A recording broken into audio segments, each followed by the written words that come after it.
न यह शरीर तुम्हारा है न तुम शरीर के हो। यह अग्नि, जल, वायु, पृथ्वी, आकाश से मिलकर बना है और इसी में मिल जाएगा, परंतु आत्मा स्थिर है। फिर तुम क्या हो? आत्मा अजर अमर है। जो लोग इस आत्मा को मारने वाला या मरने वाला मानते हैं वे दोनों ही नासमझ हैं। आत्मा न किसी को मारती है और न ही किसी के द्वारा मारी जा सकती है।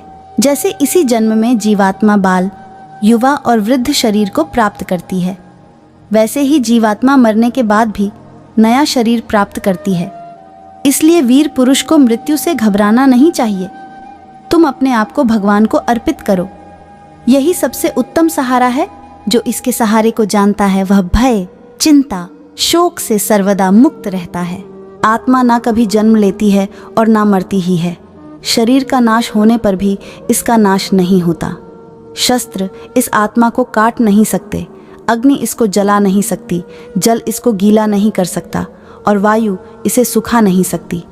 जैसे मनुष्य अपने पुराने वस्त्रों को उतारकर दूसरे नए वस्त्र धारण करता है, वैसे ही जीव मृत्यु के बाद अपने पुराने शरीर को त्याग कर नया शरीर प्राप्त करता है। श्री कृष्ण कहते हैं, हे अर्जुन, सभी प्राणी जन्म से पहले अप्रकट थे और मृत्यु के बाद फिर अप्रकट हो जाएंगे। केवल जन्म और मृत्यु के बीच प्रकट दिखते हैं। फिर इसमें शोक करने की क्या बात है? परिवर्तन संसार का नियम है। जिसे तुम मृत्यु समझते हो वही तो जीवन है। एक क्षण में तुम करोड़ों के स्वामी बन जाते हो, दूसरे ही क्षण में तुम दरिद्र हो जाते हो।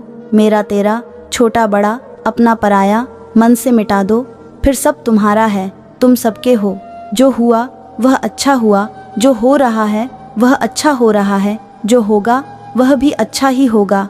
तुम भूत का पश्चाताप न करो, भविष्य की चिंता न करो।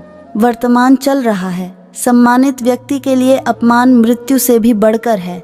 क्रोध से भ्रम पैदा होता है, भ्रम से बुद्धि व्यग्र होती है। जब बुद्धि व्यग्र होती है तब तर्क नष्ट हो जाता है। जब तर्क नष्ट होता है तब व्यक्ति का पतन हो जाता है।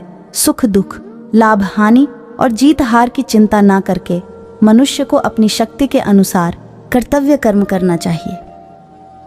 ऐसे भाव से कर्म करने पर मनुष्य को पाप नहीं लगता।